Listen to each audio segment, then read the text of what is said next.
પ્રશ્નપત્ર number 3 SP અને સીસીના MCQ છે એનું સોલ્યુશન કરશું. પહેલો એમસીક્યુ છે, દેશની તમામ પ્રકારની બેંકને સૂચનાઓ આપવાનું અને નિયંત્રણમાં રાખવાનું કાર્ય કઈ સંસ્થા કરે છે? Reserve bank of India. તમામ શહેરોના જાહેર માર્ગો પર લારી ગલ્લાનું દબાણ વધવાથી પડતી મુશ્કેલીઓની ફરિયાદ કરતો પત્ર કોને લખશો? મહાનગરપાલિકાને. પરિપત્ર દ્વારા કયા પ્રકારનો દ્રષ્ટિકોણ સ્પષ્ટ કરવામાં આવે છે? વહીવટી અને વ્યવહારિક. સામાન્ય વીમામાં જોખમ કેવું હોય છે? અચોક્કસ. ઈસીજીનું પૂરું નામ જણાવો. Electronic clearing services. સામા પક્ષની દલીલ સ્વીકારવા માટે રજૂઆત કરતામાં શું હોવું જરૂરી છે? સજ્જતા અને ક્ષમતા. કંપની જાહેર ભરણામાં નીચેના પૈકી કઈ રીતે શેર બહાર પાડી શકે નહીં? વટાવથી. ત્યાગપત્ર કેટલા ભાગમાં વહેંચાયેલું હોય છે? 2 ભાગમાં. ભારતમાં શેર અને અન્ય જામીનગીરીઓના ભરણા માટે કંપનીએ કયા કાયદાનો અમલ કરવો જરૂરી છે? તો અહીંયા આપેલા તમામ કાયદાઓનો અમલ કરવો જરૂરી છે. શેર બજાર એ શું છે? તો દેશના વિકાસની પારાશીશી છે. કઈ ફેરબદલીમાં અવેજનું તત્વ હોતું નથી? તો ફરજિયાત ફેરબદલીમાં અવેજનું તત્વ હોતું નથી. ડિબેન્ચર બહાર પાડવા માટે કોની મંજૂરી લેવી જરૂરી છે? સેબીની. ડિબેન્ચર એટલે ઉછીની મૂડી. કંપનીમાં સેવા આપનાર નિષ્ણાંત વ્યક્તિઓને અવેજમાં આપેલ શેરથી સભ્યપદ મળે છે, એટલે જવાબ આવશે સી. ત્યાર પછી, જાહેર કંપનીમાં ઓછામાં ઓછા કેટલા સંચાલકો હોવા જોઈએ? તો જાહેર કંપનીમાં ઓછામાં ઓછા 3, ખાનગીમાં 2. નીચેનામાંથી મેનેજિંગ ડિરેક્ટર તરીકે કોની નિમણૂક કરી શકાય? જીવંત વ્યક્તિની. કંપનીની સભામાં જે કાર્યો કરવાના હોય તે કાર્યોની યાદીને શું કહેવાય છે? તો એને કાર્યસૂચિ કહેવાય. સભામાં થયેલ કામકાજ અને નિર્ણયો અંગેની મુદ્દાસર સ્વરૂપની નોંધ શું કહે છે? થયેલ કામકાજ કીધું છે એટલે સભા નોંધ. કંપનીને ફડચામાં લઈ જવાનો ઠરાવ પસાર થયા બાદ કેટલા દિવસમાં વર્તમાનપત્રમાં જાહેરાત આપવી પડે છે? તો 14 દિવસમાં જાહેરાત આપવી પડે છે. નોંધણીનું પ્રમાણપત્ર મળ્યા બાદ કંપની કેટલા વર્ષમાં ધંધો શરૂ ન કરે તો અદાલત ફડચાનો હુકમ કરી શકે છે? 1 વર્ષમાં. નમસ્કાર વિદ્યાર્થી મિત્રો, હવે આપણે એસપીસીસીનું છેલ્લું પ્રશ્નપત્ર છે એનું સોલ્યુશન કરીએ. સૌથી પહેલા વિભાગ બી છે એની શરૂઆત કરીએ. કઈ પોલિસીમાં વીમાધારકના મૃત્યુ બાદ તેના વારસદારોને ચોક્કસ રકમની ચૂકવણી કરવામાં આવે છે? તો આજીવન વીમા પોલિસીમાં વીમાધારકના મૃત્યુ બાદ તેના વારસદારોને ચોક્કસ રકમની ચૂકવણી કરવામાં આવે છે. ઈ કોમ્યુનિકેશનના મુખ્ય પ્રકારો જણાવો. તેમાં ઈ કોમર્સ, ઈ બેન્કિંગ, ઈ ટેન્ડરિંગ, ઈ ઓક્શન, ઈ filing, e booking, e stamping, e governance, e learning અને વિડીયો કોન્ફરન્સિંગનો સમાવેશ થાય છે. નિર્ણાયક તેમજ સૂચનાત્મક રજૂઆતનું એક ઉદાહરણ જણાવો. તો સૌથી પહેલા આપણે નિર્ણાયક રજૂઆતનું ઉદાહરણ જોઈએ કે કોર્ટમાં કેસને અંતે જજનો ચુકાદો એ નિર્ણયાત્મક રજૂઆતનું ઉદાહરણ છે. અને બીજું કે શિક્ષક દ્વારા વિદ્યાર્થીઓને પરીક્ષાલક્ષી અપાતા સૂચનો એ સૂચનાત્મક રજૂઆતનું ઉદાહરણ છે. ત્યાગપત્ર એટલે શું? તે કેટલા ભાગમાં વહેંચાયેલું હોય છે? કંપનીએ મંજૂર કરેલા હકના શેરમાંથી બધા શેર અથવા તે પૈકી થોડા શેર કોઈ શેર હોલ્ડર બીજી વ્યક્તિને આપવા માંગતો હોય ત્યારે જે પત્રનો ઉપયોગ કરે છે તેને ત્યાગપત્ર કહે છે. તેના 2 ભાગ હોય છે. શેર ફેરબદલી મંજૂરી અંગેનો ઠરાવ ક્યારે કરવામાં આવે છે?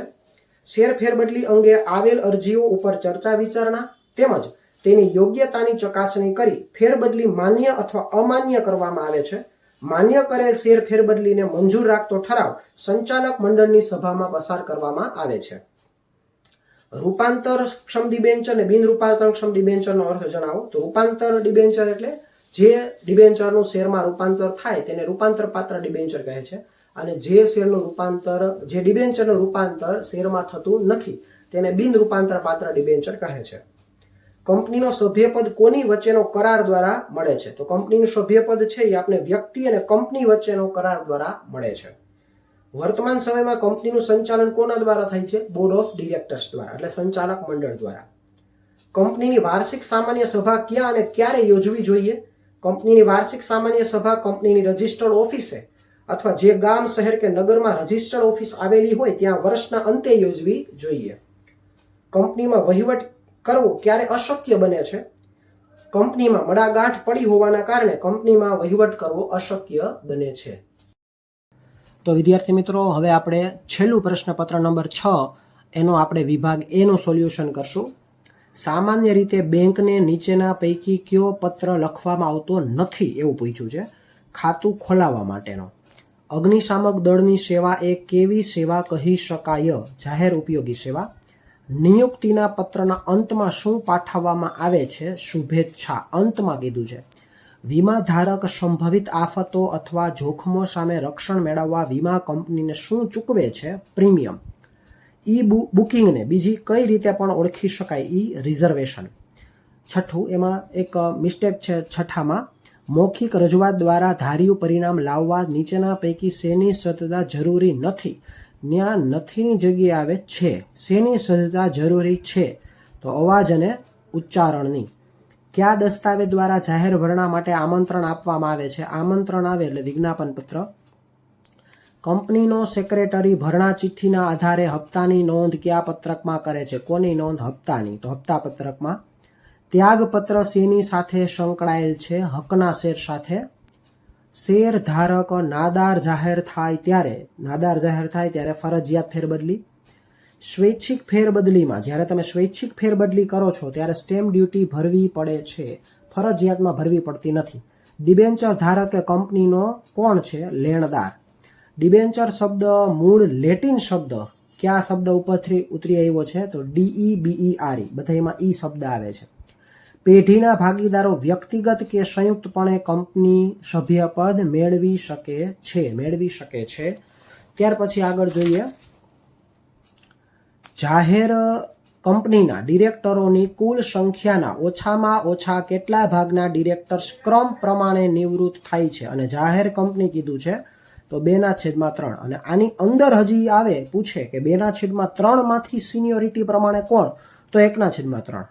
સંચાલક કેવા પ્રકારની સંપત્તિ મેળવી શકે? માત્ર રોકડમાં. કંપનીએ બોર્ડ ઓફ ડિરેક્ટર્સ એટલે કે સંચાલક મંડળની વર્ષમાં ઓછામાં ઓછી કેટલી સભા બોલાવવી જોઈએ? ઓછામાં ઓછી 4. જાહેર કંપનીમાં 5001 થી વધુ સભ્યો હોય તો હાજર ખાલી જગ્યા સભ્યો ગણ સંખ્યા તરીકે માની લેવામાં આવે છે. 5001 થી વધુ કે એટલે 30. લિક્વિડેટરની નિમણૂકની જાણ આવકવેરા અધિકારીને નિમણૂક તારીખથી કેટલા દિવસમાં કરવી જોઈએ? કોને? આવકવેરા અધિકારીને. કેટલા દિવસમાં? તો 30 દિવસમાં.